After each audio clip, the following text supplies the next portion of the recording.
劳动部员工传出因为霸凌自杀，原本是甲伊的顶司谢依勇降职，也毋过昨劳动部河北省内是改喙，讲要甲记2期代过，而且搁甲停职。即马外界对这个调查报告是真不满，时代力量是呼吁社会爱继续来关注这件代志，嘛希望赶紧来建立工课场反霸凌的制度，避免遗憾搁再来发生。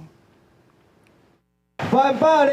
反霸凌，要真相，要真相，扩大调查范围，扩大调查范围。时代力量党主席甲法律系教授21甲乌布挂伫劳动部门口，伫劳动部外口召开记者会，呼吁主管职业安全法保护劳动安全的主管机关劳动部，应该爱对即届的百分数公务人员行底路的事件反省，希望会当扩大调查，互家属全国公务人员各有劳工朋友一个交代。 所以要呼吁的是，行政院长卓荣泰主持院级的调查小组，而且应该要纳入外部的专业的独立的人士来协助调查劳动部的霸凌事件。现场法律系教授也表示，在做行政调查的时，会拄到内部人员无愿意透露相关的信息。不过，伊也强调，甲程序做好，公开透明，互民众信任这件代志非常重要。基本上来讲，调查出来的结果跟理由无法相符。 然后呢，调查的结果，